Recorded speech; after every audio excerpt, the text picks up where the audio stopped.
Dear job seekers, welcome to my channel. మీ ప్రతిభను సరైన రీతిలో చూపించడానికి ఈ ప్రెజెంటేషన్ మీకు మార్గదర్శకంగా ఉంటుంది. మీ కెరీర్లో మొదటి ఇంప్రెషన్ ఎంత ముఖ్యమో చెప్పడానికి మరియు దాన్ని ఎలా బలంగా చేయాలో చూపించడానికి ఈరోజు మీ ముందుకు వచ్చాను. ఈ సెషన్లో మీకు సరైన డాక్యుమెంట్తో సరైన అవకాశాలు పొందేలా సహాయం చేస్తుంది. మీ కెరీర్ ప్రయాణంలో కొత్త అవకాశాలను అందుకోవడానికి ఈ రోజు మనం కలుసుకోవడం నాకు చాలా ఆనందంగా ఉంది. ఈ సెషన్ నేను తెలుగులో చేస్తున్నాను ఎందుకంటే నా సబ్స్క్రైబర్స్ లో చాలా మంది తమ భాషలో వివరించాలని కోరారు. మన భాషలో విని అది మరింత దగ్గరగా సులభంగా అర్థమవుతుందని భావిస్తున్నాను. చాలా మంది ప్రతిభావంతమైన జాబ్ సీకర్స్ CV ఎలా తయారు చేయాలో తెలియక అడగడానికి సంకోచిస్తారు. అదే మొదటి అడ్డంకి, మొదటి బ్లాక్ అవుతుంది. సరైన డాక్యుమెంట్ లేకపోవడం వల్ల మంచి అవకాశాలు కోల్పోతారు.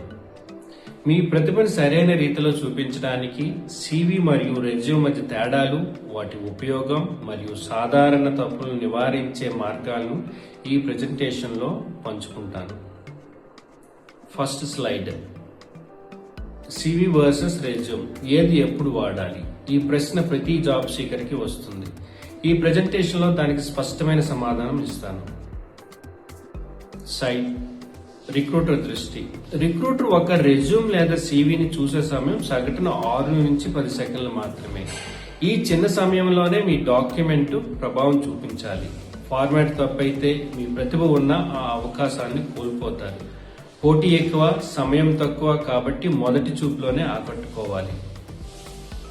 CV అంటే ఏంటి? CV అనేది మీ పూర్తి కెరీర్ స్టోరీ.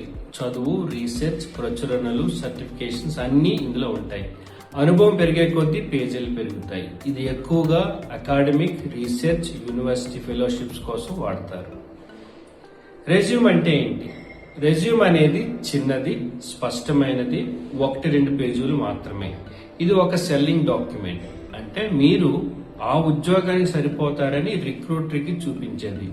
ఇందులో ముఖ్యమైన స్కిల్స్, అచీవ్మెంట్స్ మాత్రమే ఉంటాయి.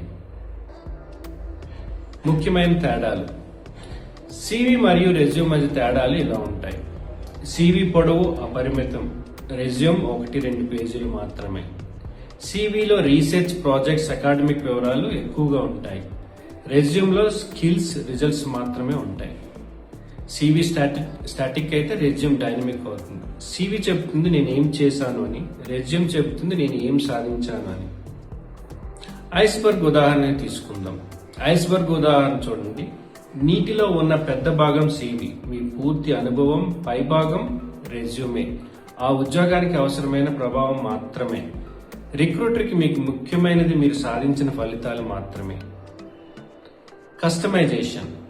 ఒకే రెజ్యూమ్ని అన్ని ఉద్యోగాలకు పంపడం పెద్ద పొరపాటు.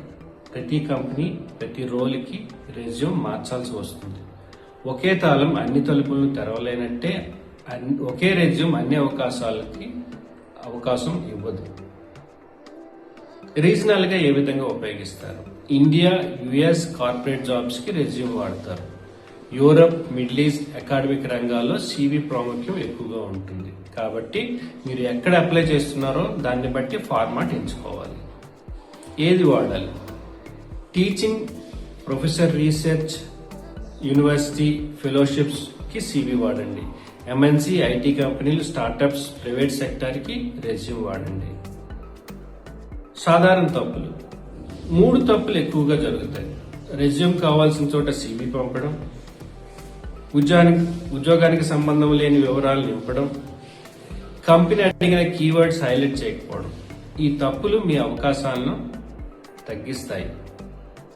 Final check list. పంపే ముందు ఈ చెక్ లిస్ట్ చూసుకోండి. సరైన ఫార్మాట్ వాడారా? కంపెనీకి తగ్గట్టు కస్టమైజ్ చేశారా? ఇంపాక్ట్ కీవర్డ్స్ హైలైట్ చేశారా? గుర్తుంచుకోండి, కెరీర్ టైటిల్స్తో కాదు, మీ ఇంపాక్ట్తో నిర్మితం అవుతుంది.